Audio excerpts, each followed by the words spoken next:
¿Qué tal? ¿Cómo están? Muy buenas tardes. Bienvenidos a otro capítulo más, a otra sesión más de este curso de apreciación musical alternativa.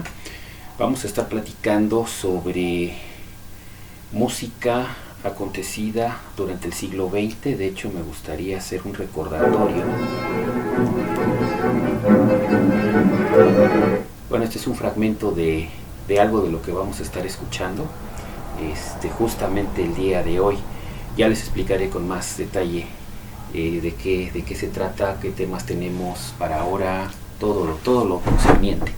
Pero antes me gustaría empezar recordándoles cuáles son las temáticas que vamos a estar ya abordando a partir de esta semana. De hecho, la semana pasada hicimos alguna introducción sobre todos los aspectos de cualidades del sonido, efectos del ruido, consecuencias, igualmente todo lo relacionado con características de la música popular y la música académica o de concierto. Hablamos de algunas características y esto lo saco a tema porque vamos a estar constantemente hablando de unas manifestaciones o de otras. Entonces, por esas razones que hemos decidido pues de alguna forma a empezar con estas generalidades para después ya irnos a casos ya más particulares, como el que ya nos ocupa ahora, justamente respecto de la música generada principalmente en el siglo XX, con algunos antecedentes que se generaron en el siglo anterior, en el siglo XIX. De hecho, justo el día de ayer ya habíamos tocado un poquito esos temas, pero bueno, vamos a recordar cuáles son los temas que tenemos para esta semana 2. Esta semana que está transcurriendo estamos hablando a través de una exposición y desglose de las diferentes corrientes de la música en el siglo XX, con énfasis en la música académica, música de concierto en esta ocasión, para posteriormente dar paso a otras manifestaciones, como por ejemplo en la semana 3 estaremos hablando de generalidades históricas del jazz.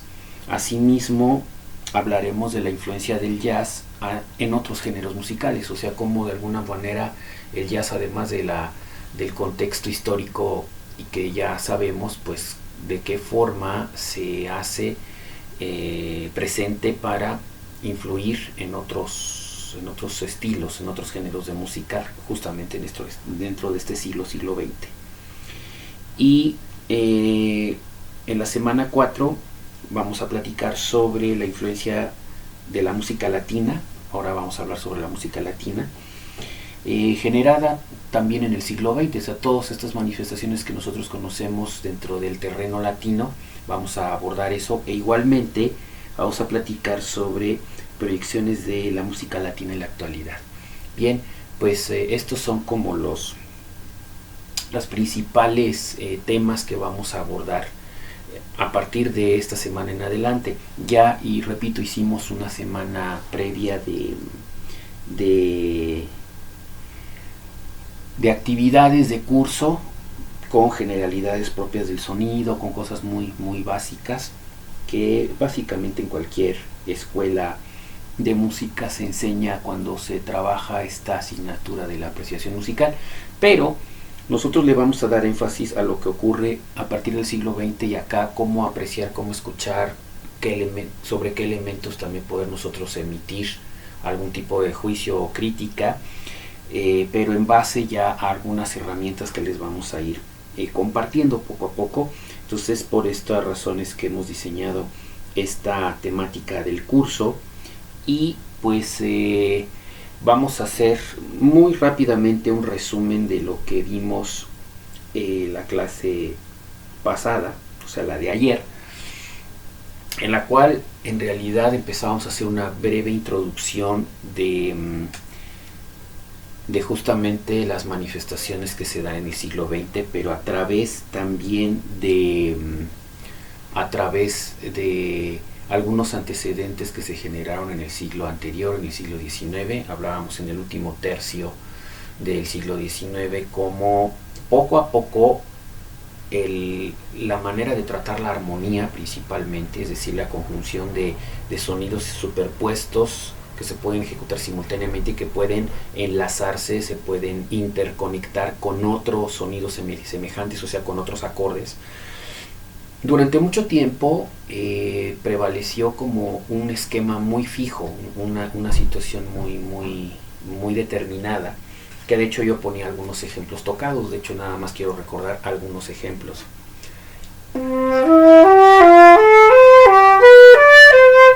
Por ejemplo, esta secuencia es muy común en la música tradicional, que nosotros le llamamos armonía tradicional, pero que más bien está enfocado a la música del periodo clásico, del periodo barroco y alguna buena parte todavía del romanticismo. Lo que cambia, por ejemplo, en el romanticismo es la orquestación. La instrumentación se vuelve más grande por la aparición del repertorio sinfónico, de las grandes orquestas. Por otro lado, tenemos que las estructuras como tal se vuelven mucho más extendidas, tienen más duración en el tiempo. Esta es otra característica de lo que ocurre en el siglo XIX. Y otra más es que eventualmente se pueden hacer otro tipo de relaciones armónicas que pueden ir más o menos como esto.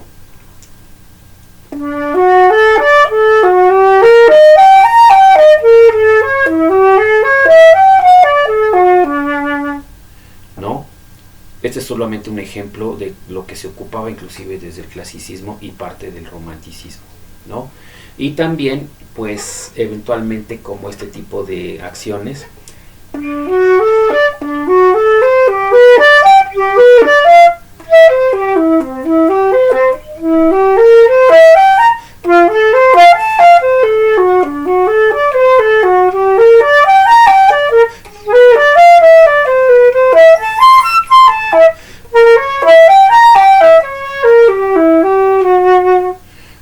Esto también fue como evolucionando gradualmente en lo que es un lenguaje armónico aplicado a una intención de forma.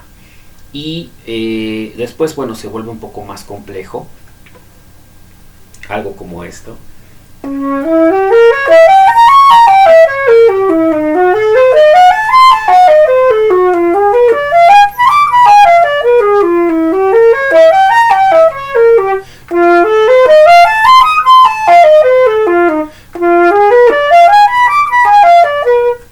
Etcétera.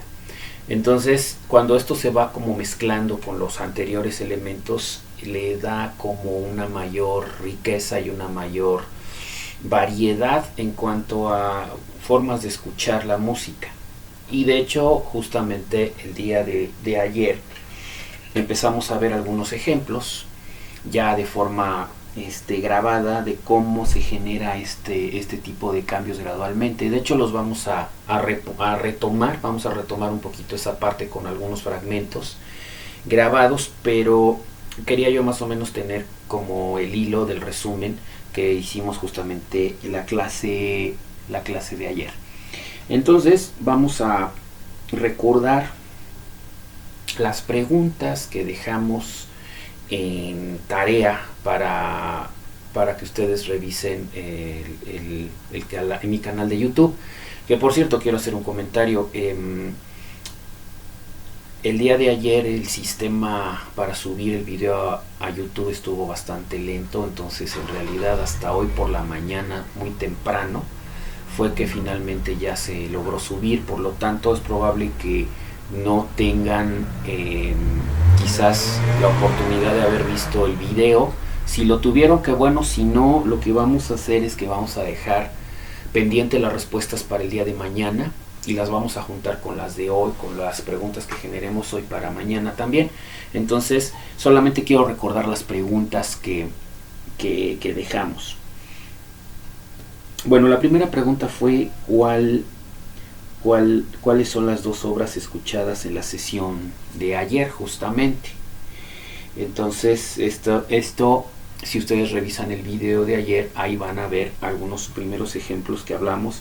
Lo que sí les puedo dar como una orientación o como un tip es que el lenguaje que se utiliza todavía en estas composiciones todavía no es vanguardista, todavía no es con rompimiento estructural, sino que todavía conserva parte de la herencia generada desde el siglo XVII con el aspecto tonal que hablábamos, de este fenómeno llamado tonalidad. Solamente que la manera de superponer la armonía o de conducirla, pues sí nos da una visión quizás más saturada o más, como algunos llaman, expandida. Es decir, que los sonidos se pueden interrelacionar a distancias mucho mayores. Entonces esto genera una saturación armónica. Entonces esto sí es lo que podemos identificar. Bien, la segunda pregunta que vamos a reprogramar también para mañana es cómo podemos resumir el movimiento del nacionalismo y neorromanticismo en la música.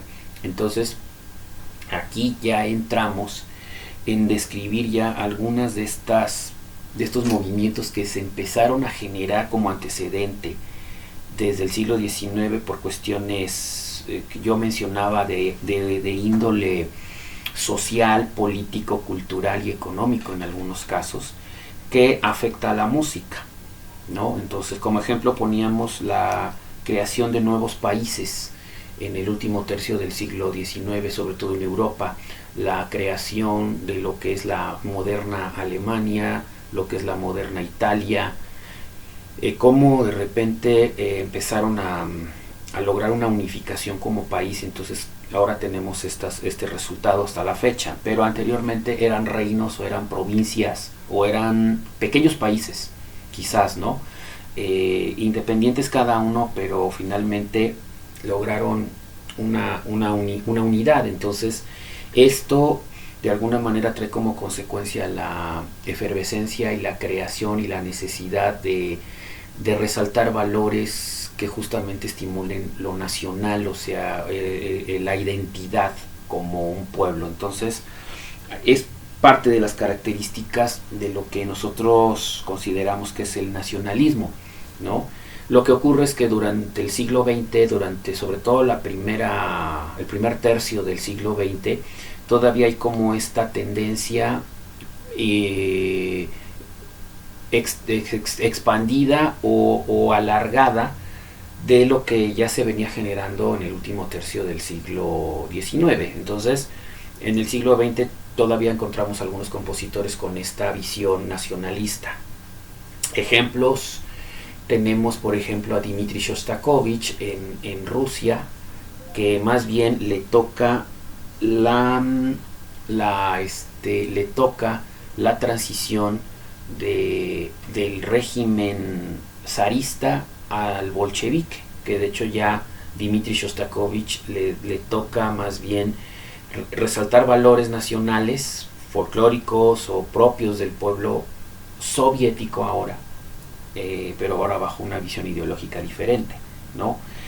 En el caso, por ejemplo, de la música germánica o alemana, pues también hay una transformación que proviene justamente de Richard Wagner, que fue como el primero que empieza como a resaltar esos valores nacionales con sus óperas, con la temática de la mitología germánica. Esto se da todavía en el siglo XIX, pero para el siglo XX compositores como Richard Strauss, como el mismo Gustav Mahler, pues hacen una extensión de alguna manera, tanto de la manera de escribir, de la creación, como de resaltar estos tipos de valores. Y bueno, así tenemos también pues un nacionalismo francés, un nacionalismo también en italiano, pero años más tarde, y de esto es de lo que vamos a platicar un poco más adelante, es también esto empieza a impactar en el quehacer musical de América Latina, sobre todo la parte nacionalista, porque vienen muchos compositores latinoamericanos a estudiar con, no sé, con músicos, por ejemplo, con Paul Dukas, con Eric Satie, con el mismo Gabriel Fauré, algunos, otros, por ejemplo, por el lado alemán, con Paul Hindemith, con el mismo Arnold Schoenberg, con inclusive algunos todavía con algunos cursos con Gustav Mahler.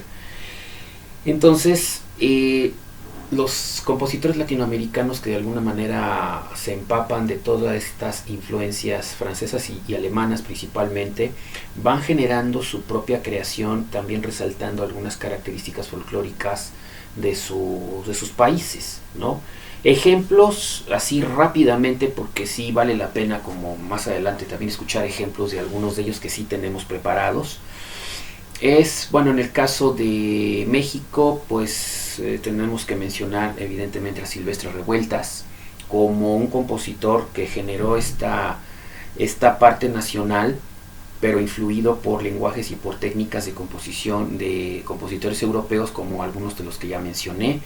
Mismo caso Carlos Chávez, mismo caso Candelario Huízar, inclusive el mismo Julián Carrillo, que después él es un tema aparte porque estudia bajo estas influencias compositivas, pero particularmente Carrillo agarra un camino muy diferente, del cual también vamos a platicar más adelante.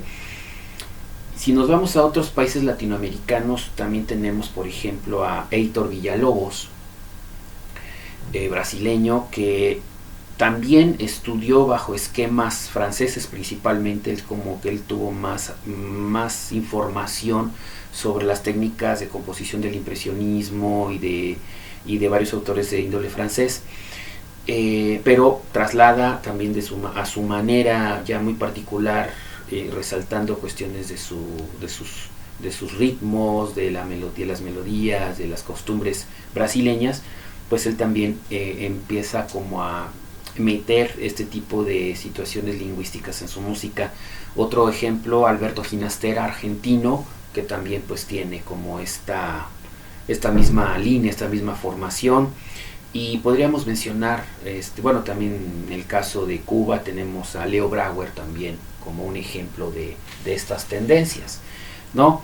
Paralelamente, hay propuestas que van un poco diferentes, sobre todo en los Estados Unidos, compositores estadounidenses que adoptan varios tipos de sistemas, en buena medida muchos influenciados por elementos germánicos, de compositores germánicos, pero por otro también tenemos influencias de otras manifestaciones populares, ¿no? Caso George Gershwin, caso Leonard Bernstein, Aaron Copland, por mencionar solamente algunos de estos compositores que durante el siglo XX también tuvieron como su quehacer, pero dentro del continente americano.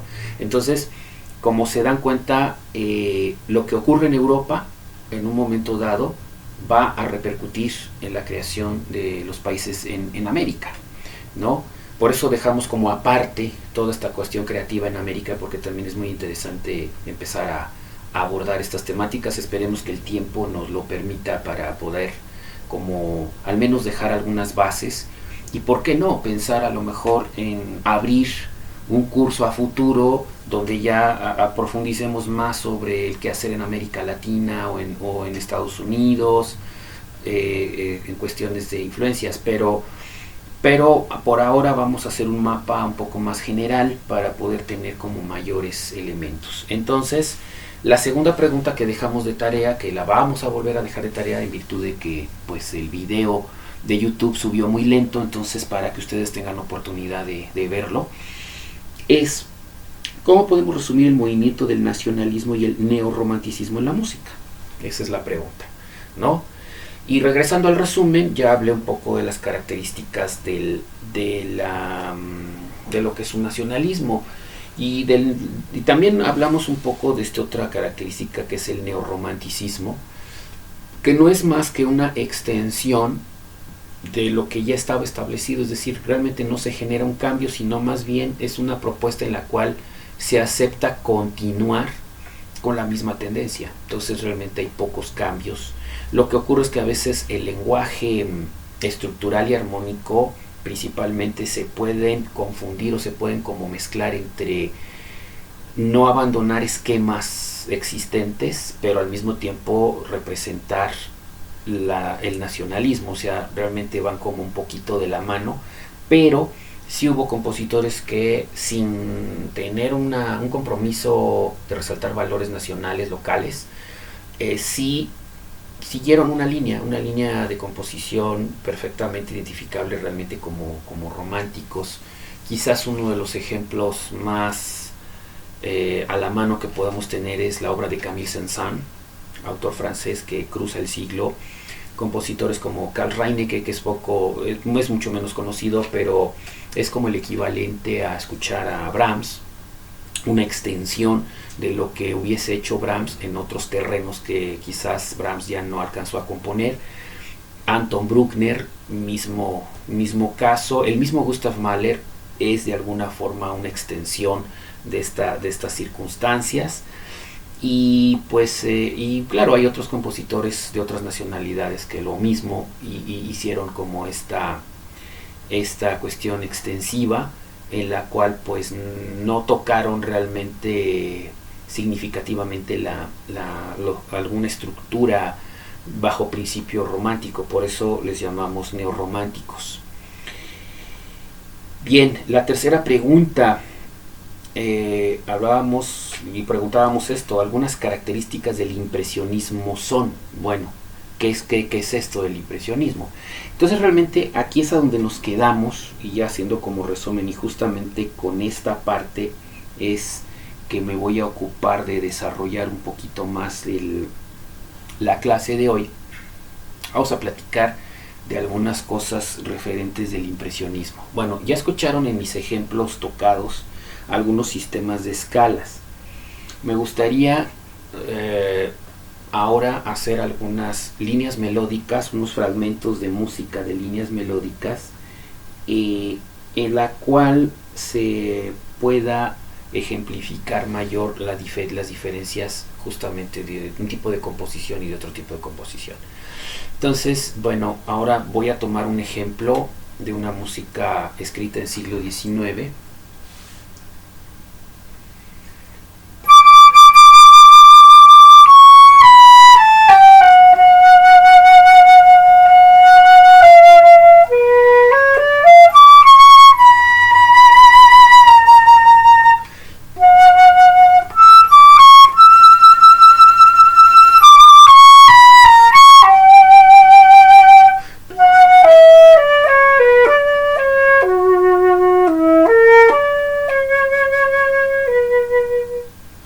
Bueno, esta es una línea melódica de un fragmento de un concierto para flauta del compositor alemán Karl Reinecke, que como les digo no es un compositor muy conocido, pero sí es un ejemplo de una extensión de una línea 100% romántica, escrito con un concepto tonal, con un concepto de armonía que viene heredada desde tiempos atrás, desde la época del barroco. Entonces realmente no hay una gran diferencia melódica. Voy a poner otro ejemplo de otra línea melódica, pero ahora de más o menos como de la época, pero conservando todavía tendencias antiguas de alguna manera.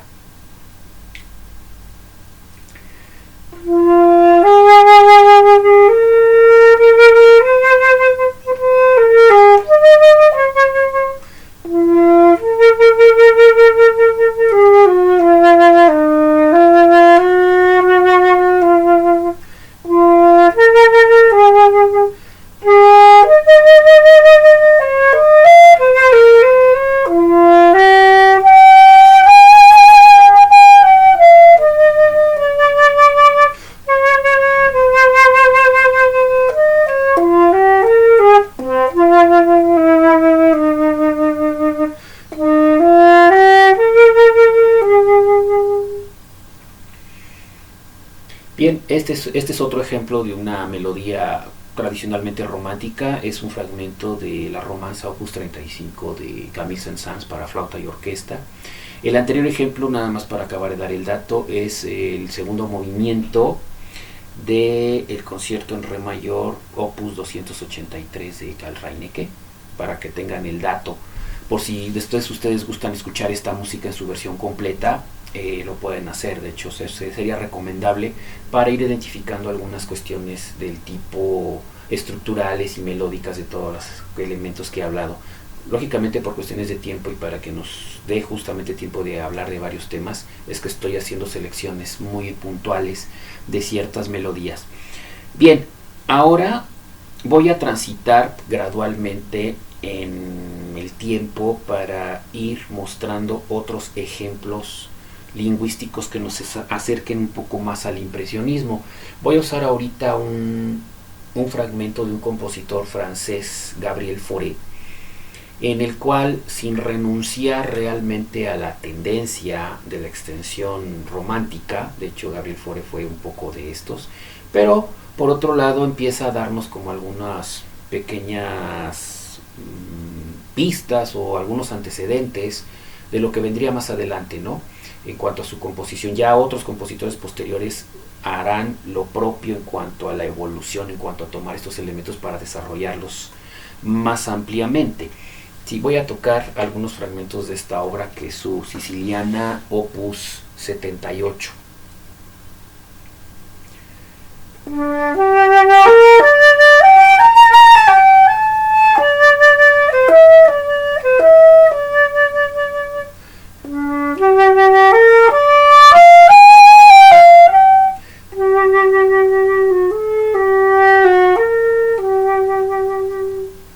Bien, esta pequeña frase ilustra claramente que, a pesar de que tiene una misma idea móvil o motivo que generó esto, la manera de terminar una idea y de terminar la segunda no fue exactamente igual, una influenciada con un lenguaje un poco más cercano a lo que nosotros conocemos como música modal, que es la inclusión de sistemas escalísticos más antiguos todavía que el sistema tonal que nosotros conocemos con Vivaldi, con Bach, con Mozart inclusive, ¿no? Entonces este es un ejemplo. Y claro, la segunda idea de Fauré fue como regresarnos inmediatamente al concepto de la extensión tonal.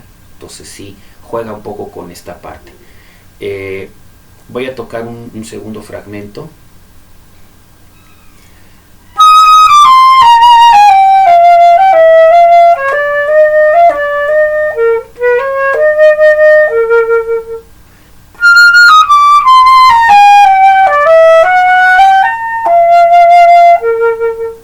Bueno, aquí la primera idea pues fue como más tradicional, de una melodía quizás que se puede armonizar muy clásicamente o muy tradicionalmente. La segunda ya nos deja entrever que pudiéramos usar un tipo de extensión armónica. Lógicamente lo tenemos que pensar como está estructurada la línea melódica desde dos puntos de vista, desde lo que ustedes escuchan como una línea melódica exactamente, que es como yo estoy tocando, pero también imaginándonos cómo estos sonidos se pueden acomodar desde este plano, del plano armónico, ¿no? Por eso hago estas señales, ¿no? Lo horizontal es lo melódico, lo vertical es lo armónico. Voy a tocar otro pasaje más.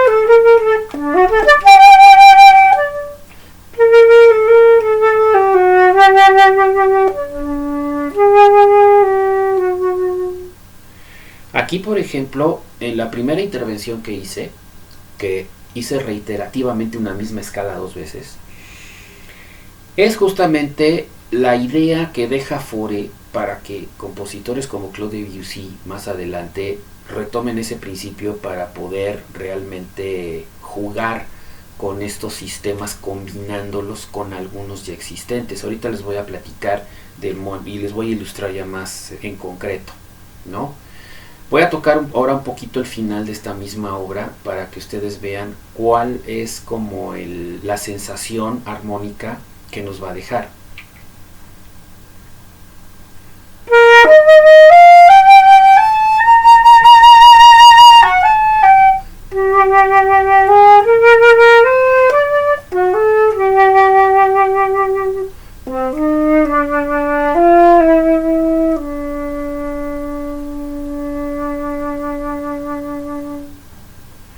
La línea melódica de la flauta termina de esta forma. De hecho, podríamos decir que es como un final hasta un poco incierto, generando esta sensación de inestabilidad, de incertidumbre.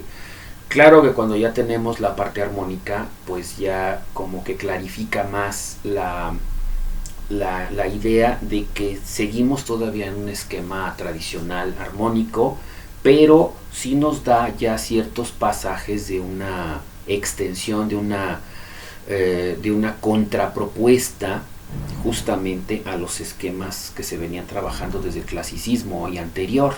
Entonces, todos estos pequeños fragmentos que ahorita acabo de compartir para ustedes, es importante tomarlos en cuenta o registrarlos para poder comprender la evolución lingüística y armónica musicalmente, que es una de las cosas que confunde o que luego llega como a generarnos una sensación hasta de estrés a veces cuando escuchamos una música sin tener como las bases específicas de lo que se necesita escuchar o bajo qué criterios, ¿no? Entonces precisamente por eso la inquietud de formular este curso, precisamente para empezar como a hablar un poco qué sucede, ¿no? Pero como les dije justamente en la clase de ayer, vámonos paso a paso porque sí vale la pena reforzar algunas ideas para posteriormente avanzar e ir adentrándonos en cuestiones lingüísticas más profundas. Entonces, básicamente tenemos esto. Ahora, como yo decía la vez pasada, también ayer, una de las transiciones o uno de los elementos que hacen saber o entender que ciertos compositores abandonan estos esquemas tradicionales es precisamente a través de la inclusión de otros sistemas de ordenanza de sonidos, que nosotros llamamos escalas, y que cuando tocamos los acordes, en el caso de la flauta, que no puede tocar acordes como tal porque no es instrumento armónico, los tocamos a manera de arpegios, o sea, en forma seriada, sucesiva, las notas componentes de un acorde. Entonces es un poco lo que voy a hacer ahora.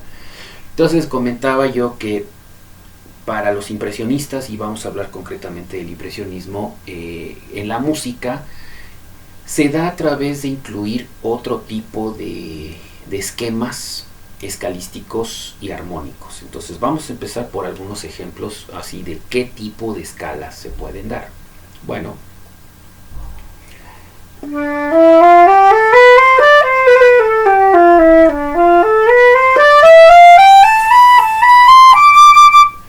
este es un ejemplo de una escala diatónica también porque combina tonos y semitonos. Vamos a recordar ese concepto escalístico, lo vamos a usar mucho, pero en lugar de tener un centro gravitacional, como nosotros llamamos técnicamente a esto, llamado tónica, que es lo que hace mucho el modo mayor, el modo menor, como lo hacen todos los compositores tradicionales desde el siglo XVII al XIX, algunos parte del XX.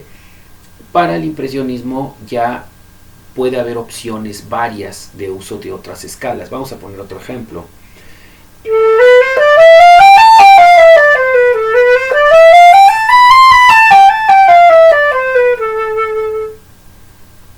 Uno más, vamos a poner otro más.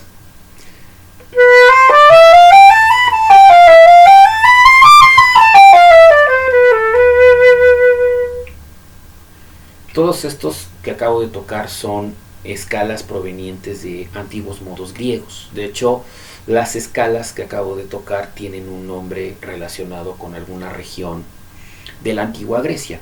Entonces, el primer ejemplo que toqué es una escala en modo dórico, el segundo es una escala en modo eólico y la última que acaban de escuchar es una escala en modo locrio. Hay más escalas, no las voy a tocar todas ahora, pero es como un ejemplo de unas posibilidades de utilizar otro tipo de sistemas diferentes más allá de lo que ya quedó establecido. Entonces esta es una primera contrapropuesta, una primera característica que podemos encontrar en el impresionismo y más adelante inclusive en otras manifestaciones más de una manera más desarrollada. Otro sistema que también es muy común es usar este tipo de escalas.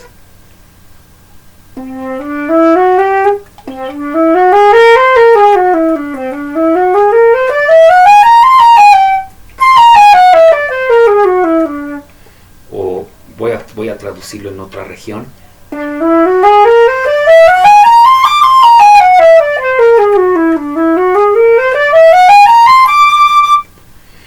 escala se le conoce como escala hexáfona o por tonos enteros, que es exactamente como la antítesis de esta otra escala que se utiliza mucho en el sistema tonal.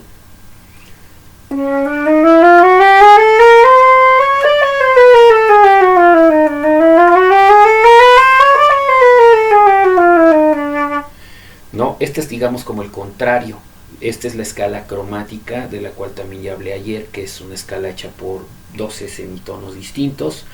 Y la anterior que toqué se llama escala hexáfona porque contiene tonos enteros. Entonces, bueno, el impresionismo juega un poco con esto, o sea, con lo existente, no lo abandona del todo, pero le da como una suerte de liberación de funciones. ¿Qué significa eso? Tradicionalmente, si nosotros analizamos una escala, podemos decir que una nota es la tónica, una nota siguiente puede ser una función de dominante secundaria, otra de subdominante secundaria, otra de que la subdominante, la dominante, o sea, tienen como funciones específicas. Estas terminologías, para aquellos que no están empapados en el mundo de estos términos musicales, nos refieren como a la función que se les asigna a cada sonido dentro de una escala, dentro de un sistema determinado, que tienen como mayor peso sonoro o menor peso sonoro, dependiendo cómo se interrelacionen entre sí.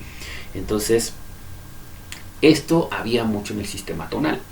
Pero entonces, para la idea impresionista, esto ya queda en desuso, ya no es una cuestión obligatoria.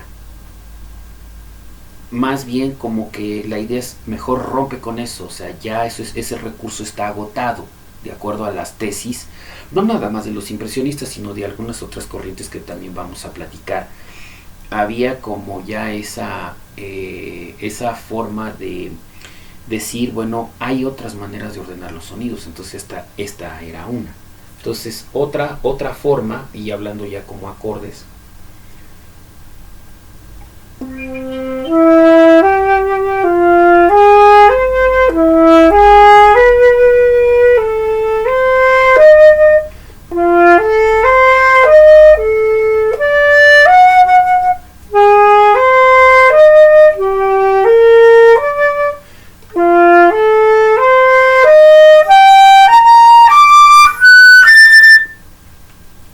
aquí usé un sistema basado en un principio muy básico de armonía clásica o tradicional, que es usar 3 sonidos básicos a una distancia determinada para generar lo que en el tecnicismo musical se llama triada. Pero la diferencia es que en el concepto tonal no se podía usar cualquier triada, tenían que ser determinadas para hacer los enlaces, que fue como comencé al principio de mis ejemplos de arpegios interpretados. Aquí lo que hice fue tomar el mismo elemento de acordes básicos, de triadas básicas, pero ya sin un orden específico, sin una responsabilidad de caer siempre a un mismo sitio, sino que más bien como llevarlo, transitarlo prácticamente a donde la imaginación nos lleve, ¿no? Entonces, estas son algunas de las principales características del impresionismo. Otra más, pues el uso de otros sistemas de escalas diferentes a las diatónicas de 8 sonidos, que es el sistema tradicional, inclusive distinto a la cromático, inclusive diferente a la hexáfona que acabo de presentar. Entonces, por ejemplo, también había combinaciones como esta.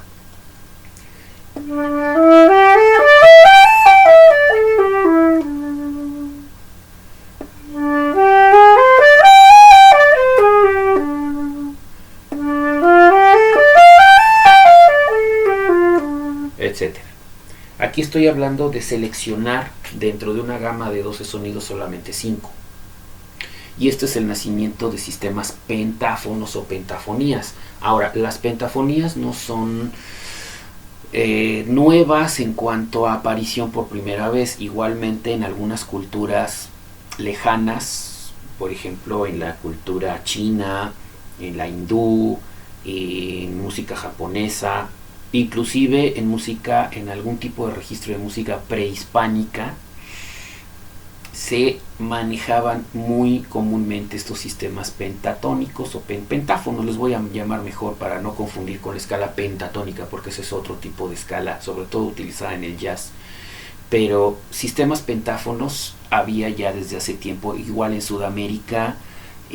La música folclórica también está llena de estos sistemas, que en la mayoría de los casos varios compositores del siglo XX utilizan estas herramientas, pero no solo de manera unitaria. Esto también es importante, por eso a veces podemos como confundirnos qué es lo que estamos escuchando, porque da la circunstancia, inclusive los mismos autores impresionistas lo refuerzan, es que tenemos la situación de usar más de uno.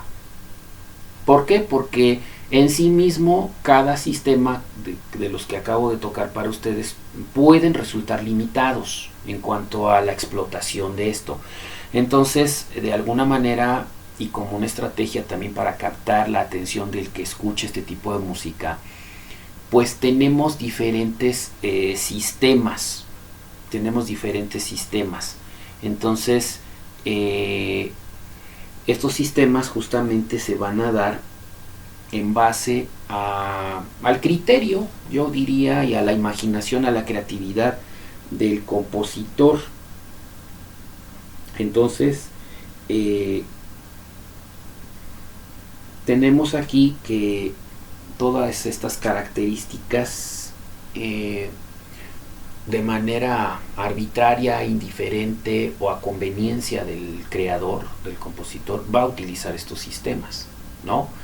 Entonces, voy a hacer aquí como un pequeño alto para reforzar la idea, porque yo sé que ahorita he dado mucha información y mucho tecnicismo. Entonces sí me gustaría como aterrizar algunas cosas para que ustedes tengan el panorama más amplio, y eventualmente pues si les viene alguna pregunta de estas que luego ya hemos platicado, que al final de cada sesión generamos preguntas, bueno, que ustedes tengan los elementos de dónde contestar, ¿no? O cómo contestar cierto tipo de cuestionamientos. Entonces, para recapitular, estamos hablando del impresionismo. Ya dejamos de lado la cuestión tonal, solamente estamos haciendo comparativos de los elementos que se ocupan y los que ya no se ocupan, o se ocupan en menor proporción del sistema tradicional que se venía generando desde el siglo XVII al siglo XIX en promedio. Entonces, una de las cosas que vamos a reforzar aquí es que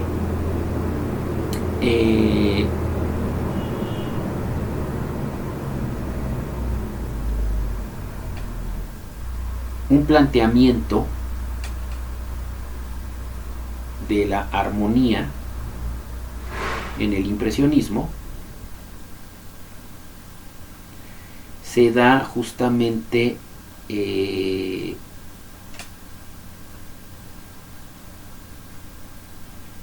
a través de la liberación de la función tradicionalmente llamada tonal. Vamos a repetir la idea. Uno de los planteamientos de la armonía en el impresionismo es liberar el acorde, o liberar los acordes de sus funciones tradicionales dadas anteriormente. Entonces vamos a reforzar la idea. Entonces, ¿cómo se da el planteamiento de la armonía en el impresionismo? Pues sería liberando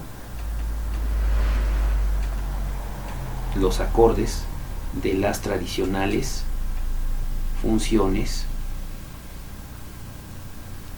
armónicas dadas con anterioridad. ¿Cuáles son esas funciones? Bueno, yo hablaba de esto de la tónica, la subdominante, la dominante, estos se llaman funciones armónicas, ¿no? y que además tienen que moverse las voces con determinadas reglas, condiciones, ¿no? Que son muchas, digo, enumerar las reglas de la armonía son muchísimas, pero digamos que a partir de este periodo del impresionismo tenemos que ya esto ya no es una cuestión obligada de generarse, ya la armonía, la sonoridad empieza a ser como más libre, más a criterio, ¿no? Y esa sería como una cuestión. Entonces, recapitulando, el planteamiento de la armonía en el impresionismo se caracteriza por liberar de las funciones armónicas tradicionales presentadas en la antigüedad a los acordes, hablándolo desde el punto de vista armónico. Otra cosa importante a recordar del impresionismo es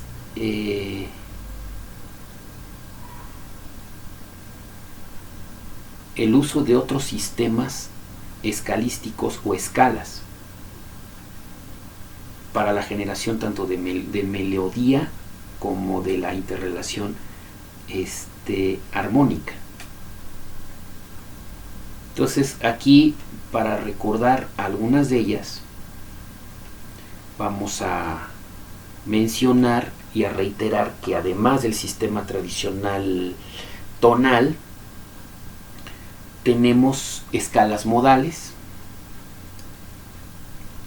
que recordarán que las escalas modales hablábamos que son escalas con terminología proveniente de antiguos modos griegos y que cada escala tiene un nombre haciendo alusión a una región específica de la antigua civilización griega. Entonces hablábamos, por ejemplo, de la escala dórica, de la escala eólica, de la escala locria, y hay más, ¿no? Hablando de más modos, tenemos, por ejemplo, el modo jónico, que es el equivalente a la escala mayor, tenemos el modo frigio, el modo lidio, el modo mixolidio, que esos también son parte de. Entonces todos estos términos provienen realmente a hacer alusión a una región de la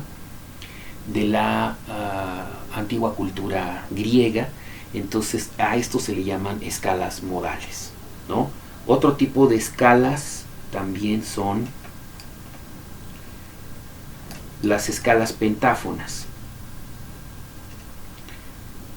o sea, escalas de 5 sonidos. Eso es lo que significa la palabra pentáfono.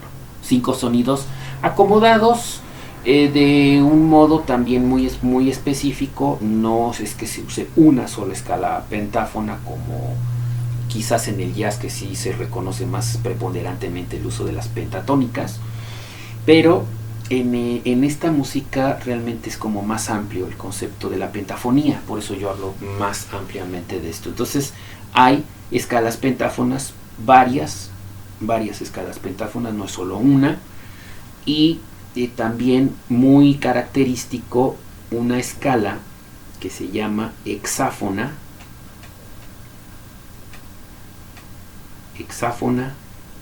o también llamada por tonos enteros. Esto último refiere a que la distancia entre una nota y otra cercana es exactamente medible por esta unidad llamada tono. Este es como nuestra forma, nuestro código de ir midiendo la construcción de escalas, que nos sirve mucho para generar melodía. Recuerden que la melodía es una de las cualidades, una de las propiedades del sonido, de acuerdo a lo que estudiamos la semana pasada. Y entonces la manera de construir organizadamente líneas melódicas es a través del conocimiento de escalas, ¿no? Que a su vez también va a afectar a la construcción de la armonía. Realmente van de la mano estos conceptos. Entonces aquí es cuando se convierte en una tendencia mucho más profunda. Ya empieza a haber una transformación de propuesta mayor al respecto, ¿no? Entonces hasta ahorita, recapitulando, si surge algún tipo de pregunta relacionada con cómo sería el planteamiento armónico en el impresionismo o qué podemos hablar de eso, pues entonces es liberando o liberar de las tradicionales funciones armónicas que se dieron con anterioridad. Eso es precisamente una de las características. Liberar la armonía, claro, los acordes. Y algunos de los sistemas diferentes a los tradicionales que se vienen manejando, pues tenemos escalas modales, escalas pentáfonas y la escala hexáfona como parte de esta aportación que generan los compositores que están bajo el esquema del movimiento impresionista. Claro, y entonces, ¿qué otros elementos más allá podemos hablar del impresionismo? Ahorita hablamos ya de algunas características muy técnicas de la música, pero ya visto desde un punto de vista más global, recuerden que toda esta música empieza como parte de una reacción general, no particular de la música, o no particular del teatro, o no en particular de la pintura. En realidad tenemos muchas fórmulas. Pero hablando del impresionismo, que fue una de las primeras manifestaciones de reacción, tiene como punto de partida que de lo que se establecía de manera tradicional o preponderante, empezar a proponer otras alternativas de asociación del arte en general, o de manera de plasmarlo. Entonces, por eso tenemos como un referente inmediato en la pintura, dándole al color un poder más expresivo, y a la imagen, que de repente puede ser difusa, la capacidad de interpretar del que ve las imágenes. Entonces, bueno, Claude Monet es un representante de este movimiento, lo mismo Edouard Manet, hablándolo en la pintura. En la música, el equivalente a lo que pictóricamente es como la interpretación de la música, de la impresión imaginativa del pintor. En la música lo que ocurre es que el acomodo de los sonidos, como lo vimos ahora, pues nos da como esta nueva estructura. Y entonces, bueno, ¿quiénes serían algunos de los representantes del movimiento impresionista? Esto sería interesante saberlo. Pues entonces tenemos que platicar ineludiblemente de este personaje de Claude Debussy, nacido en 1862 y falleció en 1918. Como muchos de los compositores ya de esta etapa, la mayoría ya realiza estudios formales. Anteriormente a esto, y esto es un factor importante a considerar, antes no existían, hasta aproximadamente 1800, poquito posterior al 1800, un sistema educativo musical estructurado con planes de estudio, con una terminal académica, con contenidos desglosados, ¿no? Que es lo que conocemos como el principio del conservatorio, que es el tipo de recinto de escuela al que un músico se va a formar. Entonces, la mayoría de los compositores que hicieron revolución en el siglo XX ya tuvieron la oportunidad y la opción de estudiar en un momento dado en una institución, llámese conservatorio, llámese instituto, como ustedes quieran. Entonces decía yo que anteriormente la enseñanza o el aprendizaje de un músico era a través básicamente de estudiar partituras y quizás de consejos de otros compositores, pero en un sistema más de clase privada, ¿no? Entonces esto es lo que cambia mucho la perspectiva. ¿Por qué? Porque al estudiar de una forma más académica, con un plan de estudios estructurado, pues entonces el proceso es más largo, lógicamente, pero además se va evolucionando y además va generando en los propios creadores evidentemente una etapa evolutiva en sus composiciones. Eso significa que la calidad de cómo componían cuando estaban empezando a estudiar o cuando tenían ciertos grados no va a ser el mismo cuando el compositor ya es maduro, ya es graduado, ya tiene más experiencia, ¿no? Pero precisamente la adquisición de la experiencia, que es el proceso formativo, es una de las partes interesantes, ¿no?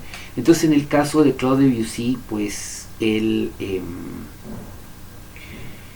hizo estudios en el Conservatorio de París, empezó a estudiar piano, pero finalmente le atrajo la composición.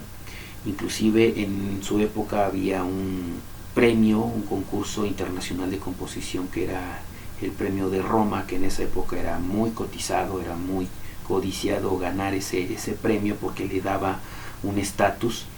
Bueno, casualmente Claude Debussy nunca lo ganó, lo concursó varias veces y todo, pero en buena medida el sello que nos deja Debussy es la revolución musical a través de su propuesta de utilizar algunos de estos elementos de los que ya hablamos, de escalas, de manejar la armonía, de liberarla.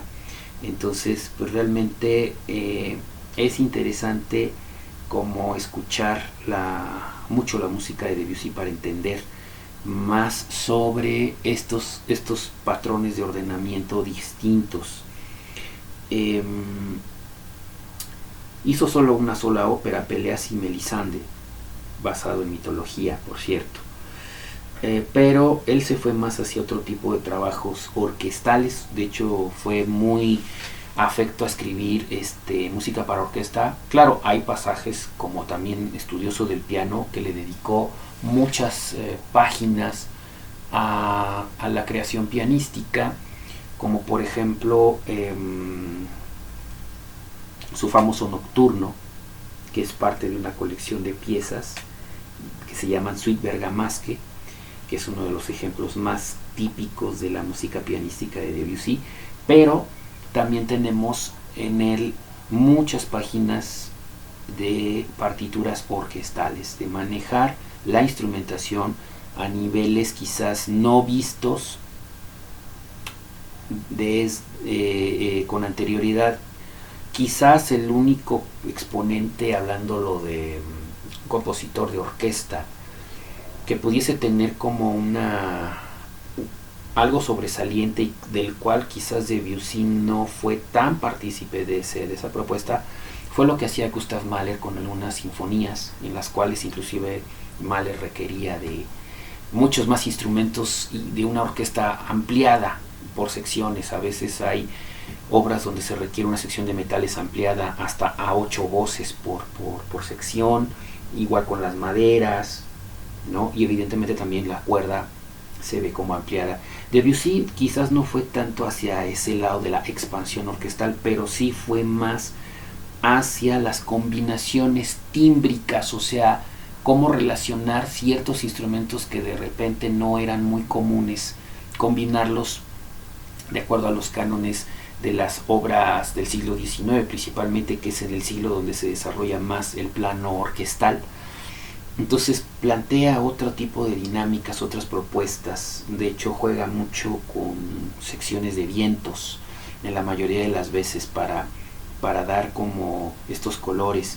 Por eso hablábamos la semana pasada del timbre, ¿no? Como una característica, esa propiedad sonora de ver qué fuente emitiva del sonido es la que está generando tal, ¿no? Entonces aquí con Debussy es un uso muy recurrente de estas combinaciones tímbricas, que a veces son lo que algunos llaman exóticas, es decir, no comunes. También esto sucede eventualmente con algunas de sus obras de cámara también, ¿no? Pero bueno, aquí hay que mencionar quizás algunas obras sinfónicas recomendables escuchar, que sería desde luego el Preludio de la Siesta de un Fauno, sus nocturnos orquestales, Imágenes, y yo aquí agregaría el cuadro sinfónico llamado El Mar, que tiene tres secciones, ¿no? Que son como las obras más representativas de estas de estas propuestas orquestales desde el punto de vista de lo que generó Debussy. Entonces, y claro, más adelante hablaremos que el impresionismo y otras manifestaciones influyeron en diferentes compositores también para generar desarrollos musicales, pero por ahora nos vamos a quedar con algunas de las características que resaltaron sobre todo en cada compositor. Si tenemos oportunidad, yo creo que sí, vamos a poner algunos ejemplos de manera rápida también de algunas obras de estos compositores. Otro compositor que también es importante mencionar dentro de esta corriente impresionista es sin lugar a dudas Maurice Ravel. Él nació en el año 1875 y muere en 1937. Si se dan cuenta, las semejanzas en el tiempo histórico que vive cada uno pues son muy, muy parecidos, ¿no? Quizás unos pequeños años de diferencia, pero con la coincidencia de que cruzan el siglo. Entonces se genera su formación, lógicamente, con esquemas románticas, con esquemas tradicionales. O sea, tuvieron que estudiar a los clásicos, tuvieron que estudiar inclusive con maestros más formados de alguna manera, con sistemas tradicionales, y a partir de esa formación es que empiezan a estar proponiendo su propio lenguaje. Esta es una de las características de toda esta manifestación. En el caso de Maurice Ravel, empieza siendo un estudioso de las formas clásicas. De hecho, un ejemplo muy, muy palpable de esto es su célebre orquestación que hizo de la obra de Modesto Mussorgsky, Cuadros de una exposición. En esta obra, Maurice Ravel deja en claro sus capacidades, sobre todo para la orquestación, gracias al profundo conocimiento de los instrumentos, cómo tratarlos, cómo explotarlos tímbricamente, ¿no? Inclusive es a veces hasta más popular o más famoso escuchar este tradicional solo de trompeta del paseo de Cuadros de una exposición que escuchar esta misma obra en la versión original de Modesto Mussorgsky, que fue para piano. Entonces aquí se reconoce de inmediato esa capacidad del manejo de los instrumentos, lo cual, gracias a su talento para la orquestación, se da la facilidad obviamente del manejo orquestal para sus obras en general, ¿no? Ahora, evidentemente una de las composiciones más famosas de Maurice Ravel es el bolero, que a final de cuentas fue una pieza de encargo para que una bailarina en España pudiera presentar un número como un solo de danza. Pero realmente el propio Ravel reconoce que esa música no le representa para él como una obra de cierto valor estimativo, dado que lo escribió con un esquema realmente muy simple, muy digerible.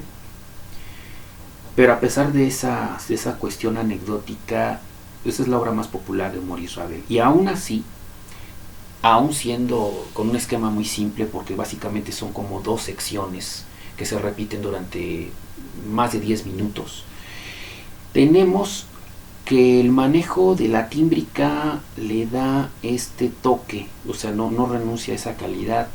Entonces tenemos, por ejemplo, los mismos solos planteados con diferentes instrumentos de manera solística, y además explotando a fondo ciertas propiedades o ciertos retos técnicos para el que ejecuta esta obra, ¿no? Por ejemplo, hacer esta versión con el primer solo, que es de flauta, pues tiene unas características también muy propias del instrumento para lograr como esa calidad.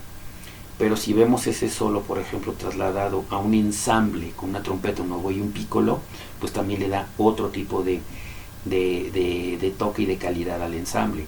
Y si vemos, por ejemplo, el célebre solo de trombón de la segunda sección, pues no se va, tiene como algo distinto a la misma propuesta, pero ya hecho en un tutti orquestal, o de repente incluir al saxofón como un instrumento dentro de la orquesta, que eso también es algo importante. Entonces, como se dan cuenta, Ravel nos deja más las puertas abiertas para la explotación tímbrica al máximo de varias fórmulas, de varias formas de combinar los instrumentos a tal grado que se logran estos cometidos.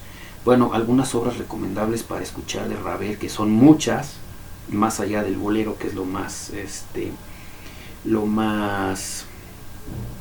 famoso.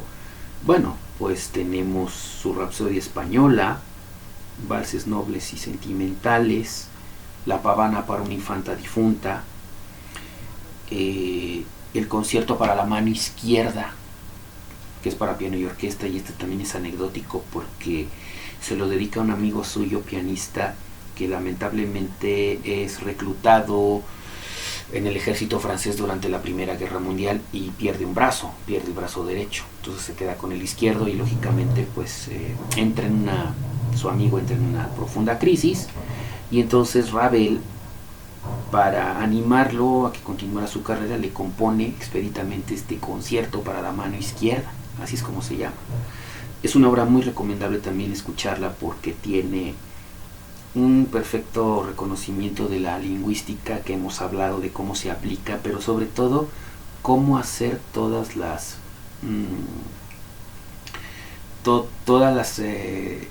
las combinaciones, todos estos colores que él sacaba de los instrumentos, de tal manera que lograba precisamente toda esta conformación importante. Bueno, pues este sería como el segundo compositor importante exponente del impresionismo. Y yo hablaría de un tercero, quizás no se le ha dado como el lugar, ¿no? Pero finalmente es un autor que absorbe perfectamente bien todos estos elementos lingüísticos, armónicos, estilísticos que ya hemos mencionado. Por un lado, la aportación de la novedad armónica en Debussy, por otro lado, la misma aplicación pero explotando con un potencial mayúsculo a la orquesta, sobre todo a los instrumentos que conforman una orquesta sinfónica, hecho aportación particular de Ravel. Entonces aquí tenemos a un compositor que además de absorber perfectamente bien estos principios, también rescata y también aplica, es un, digamos, un modelo de aplicación de todo esto hacia una música de corte más folclórico, de corte más nacionalista, que es lo que yo les mencionaba al principio, que de repente se puede mezclar el asunto del sentimiento y de exaltar valores nacionales con principios compositivos novedosos. Y este es el ejemplo de Manuel de Falla, ¿no? Y antes de hablar de Manuel de Falla, déjenme nada más recordar que tanto Debussy como Ravel, también por la cercanía geográfica con España, tuvieron en sus momentos algunas páginas, algunos pasajes donde hacían alusión también a costumbres y sonoridades propias del folclore español. Y entonces lo que hace Manuel de Falla, siendo un compositor español, hace exactamente el mismo efecto pero a la inversa, o sea, traslada tradiciones, costumbres propias del folclore español, pero utilizando preponderantemente técnicas que tienen que ver más con el corte impresionista. Entonces, bueno, en el caso de Manuel de Falla, él nació en 1876 y muere en 1946. Entonces, si se dan cuenta, hay una coincidencia también con Debussy, con Ravel, en cuanto al periodo en el que nacen y en el que también se forman, con características muy propias de la formación académica. Entonces, bueno, se le asocia a Manuel de Falla evidentemente como un compositor nacionalista. Igualmente de la mano de autores como Isaac Albéniz, Enrique Granados, Joaquín Turina y Joaquín Rodrigo, que son como los que plasman más esta idea. Pero de todos ellos, quizás el que fue más universal, el que tocó más estos preceptos impresionistas, estos lenguajes de repente novedosos armónicamente sobre todo, y tímbricamente, dado de la pauta y el ejemplo que podemos tener con Ravel, de alguna manera lo replica, lo adopta también Manuel de Falla. Quizás él sobresale por esas características tanto por encima de los demás que mencioné, porque los demás compositores que mencioné no renuncian del todo a los esquemas tradicionales. Sí hay tintes, hay páginas de una propuesta de quererse alejar de los esquemas tradicionales, pero no lo hacen del todo, como que le dan prioridad más a la música, al folclore, más resaltar el folclore. Y entonces, si en el folclore tenían que usar algún tipo de escala que tenga que ver con una cuestión tradicional, bueno, lo van a ocupar.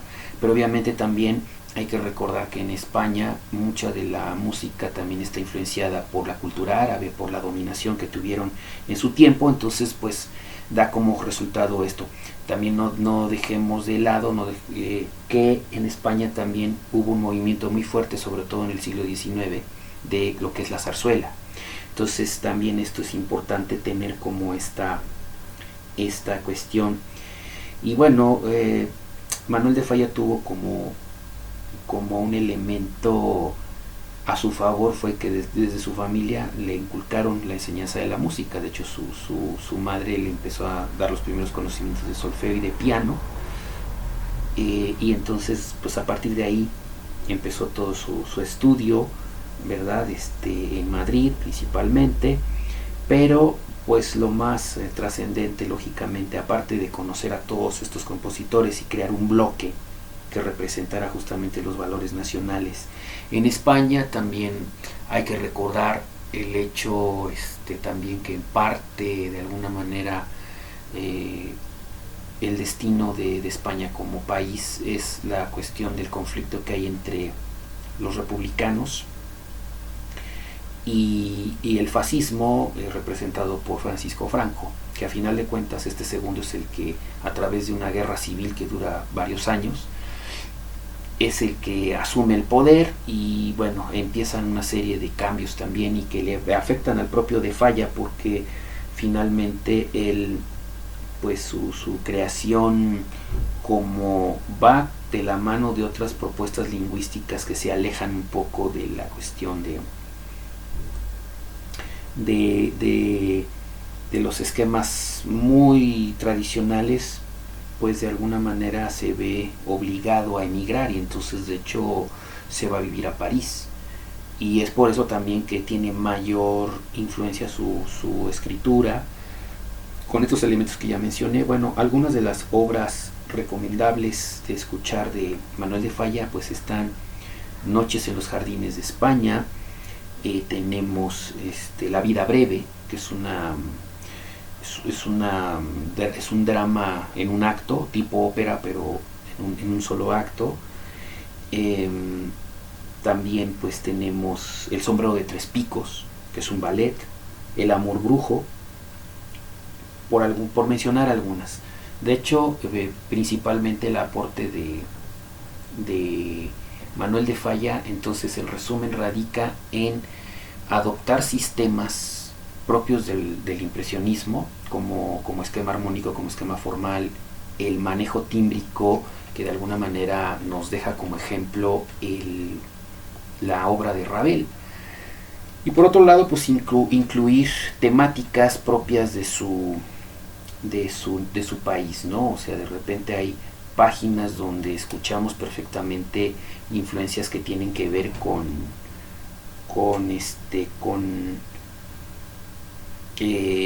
el cante jondo, con el flamenco, con toda esta manifestación. Bueno, existen algunas páginas que tienen que ver con esta parte, ¿no? Y bueno, pues ahora nos queda todavía un poco de tiempo. Me gustaría poner rápidamente algunos ejemplos grabados de esto.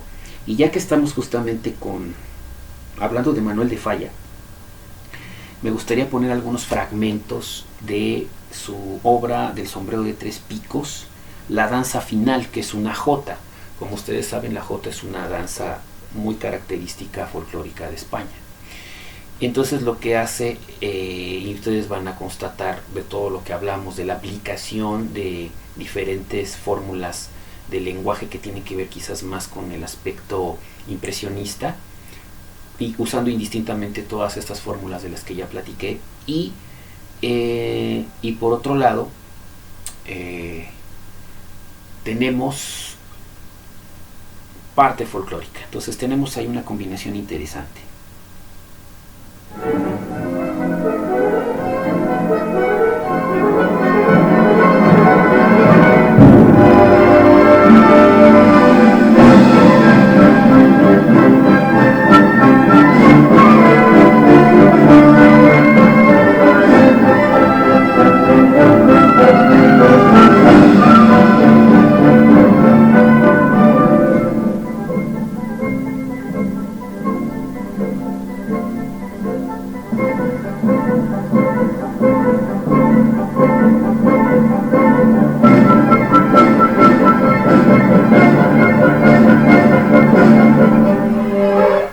Bien, hasta aquí un ejemplo justamente de la parte folclórica, ¿no? Que podemos identificar plenamente un escenario en un tablao donde hay bailadores, que así es como se les llama, con sus castañuelas, con el ritmo, y como el zapateado también, ¿no? Entonces, de hecho, aquí también hay pasajes en donde se hace alusión al concepto del zapateado de este estilo.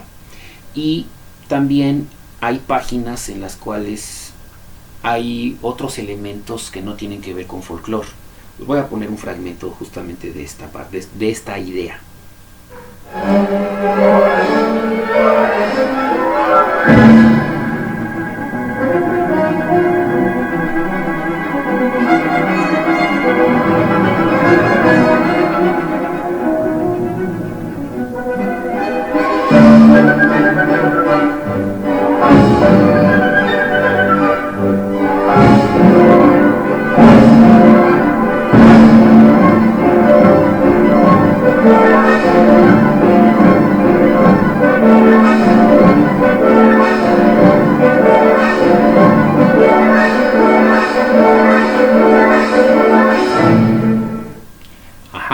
Aquí, por ejemplo, tenemos otra sección en la cual es exactamente la propuesta de diversificar la armonía, de darle otros colores tímbricos, mayor participación a la orquesta, inclusive a la sección de percusiones como un reforzamiento, el utilizar, por ejemplo, secciones de cornos haciendo como una suerte de llamado, y quizás ejemplificando un cuadro como lo de una pamplonada, por ejemplo, ¿no?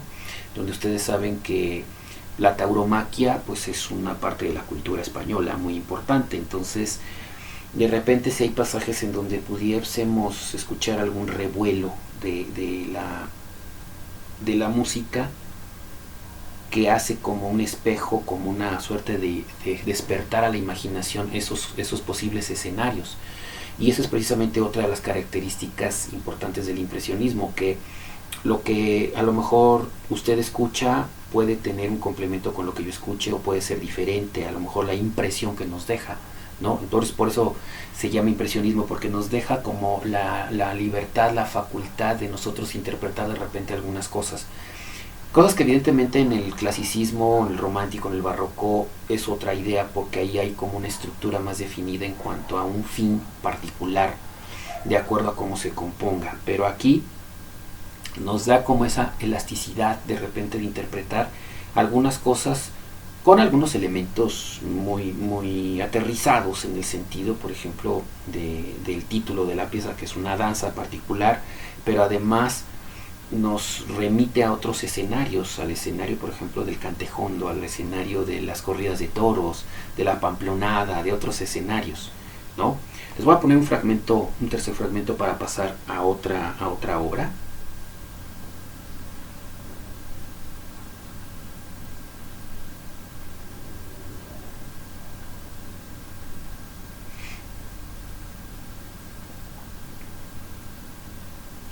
Bueno, perdón, estamos teniendo eventualmente algunas pequeñas fallas con el internet.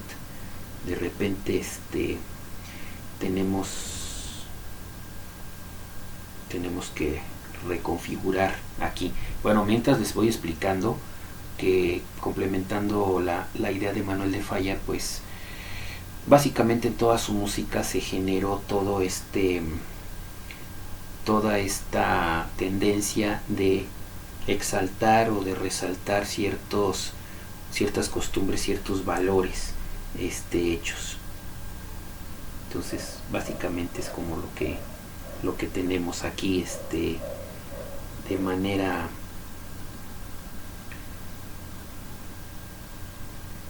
puntual en cuanto a la forma creativa que tenemos aquí. Muy bien, bueno, al parecer creo que el sistema ya no nos va a permitir seguir escuchando más ejemplos.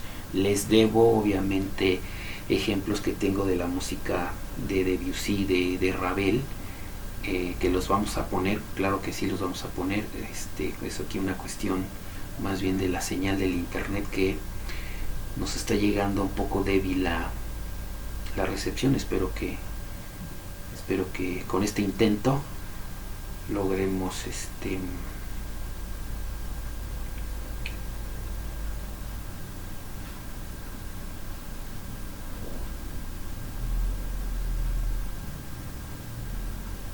mejorar esta situación, a ver si nos da nuevamente la señal para poder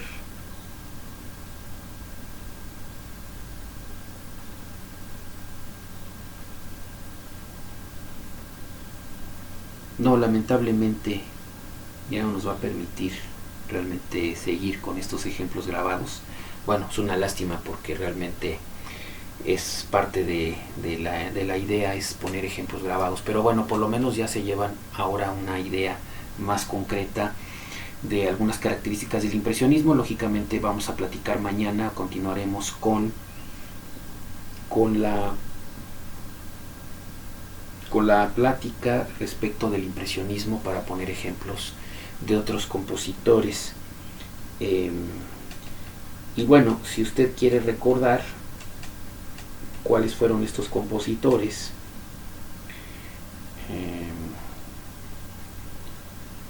como exponentes del impresionismo, entonces vamos a recordar cuáles son esos compositores. Entonces, en primer lugar mencionamos a Claude Debussy. Lo voy a deletrear para que sepan cómo se escribe. Claude, así como lo escuchan. Debussy, con B grande, doble S e Y, es como se escribe Claude Debussy. Entonces este es uno.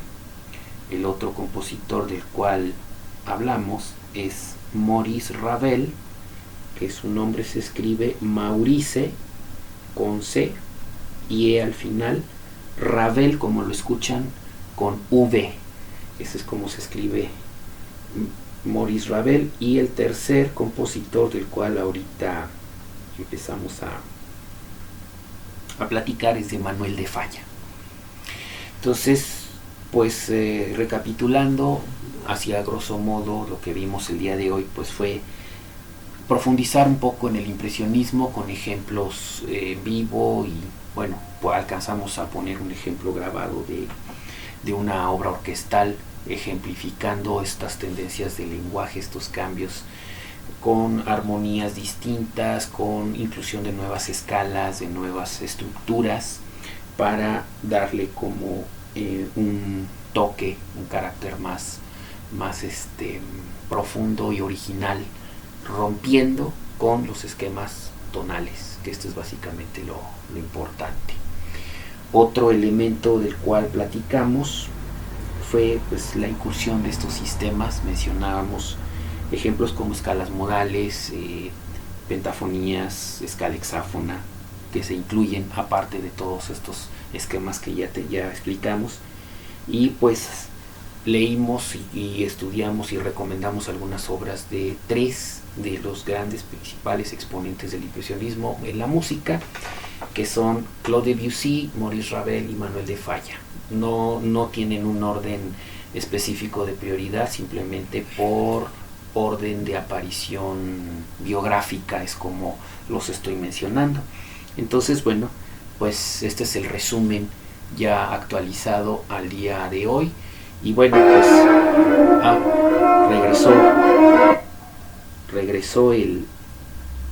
regresó la grabación, a ver si nos da la oportunidad de volver a presentarlo.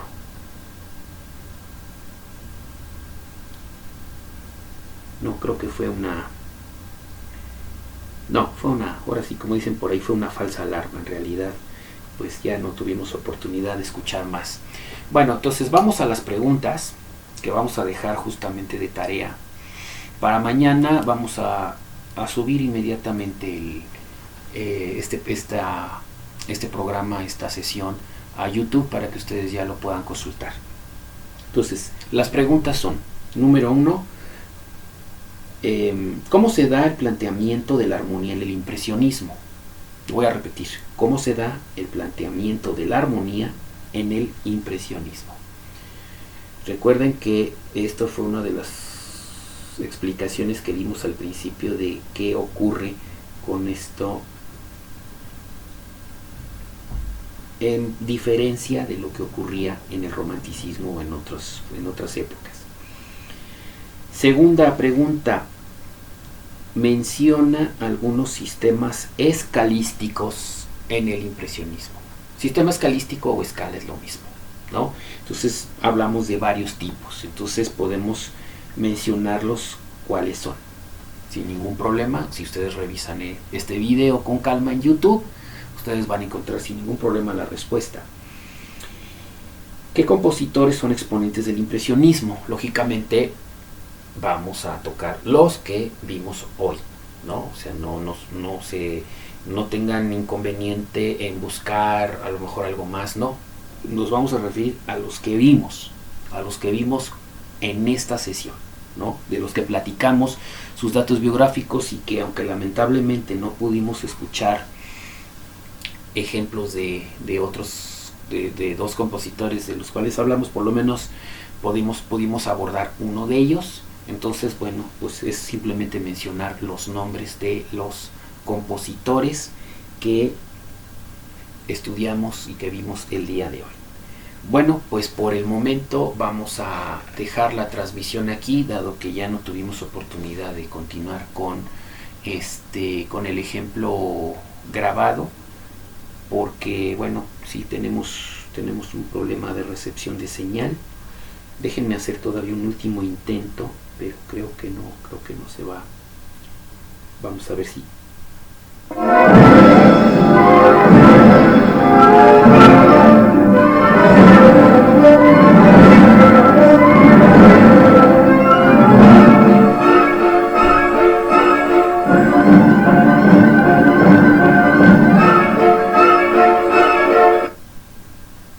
Bien, bueno, pues hasta aquí nos dio nuevamente la señal, se cortó. Bueno, lo que escucharon fue el final de la danza final de la Jota del sombrero de tres picos, obra de Manuel de Falla. Sí, definitivamente ya no vamos a tener tiempo de oportunidad de pasar grabaciones en este momento. Bueno, ya solucionaremos ese problema y bueno, pues no me resta más que agradecerles que hayan estado acompañándonos en esta sesión.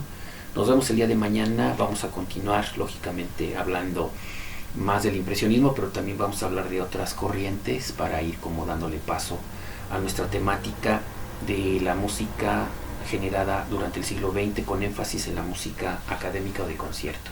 Muy bien, pues yo me despido por el día de hoy y pues los que gusten, nos vemos en la transmisión de la noche, de las 8, ahí donde vamos a tocar ejemplos y otras cosas, pero mañana continuamos en este espacio de el curso de apreciación musical alternativa para todos ustedes. Pues que tengan una excelente tarde y muchísimas gracias.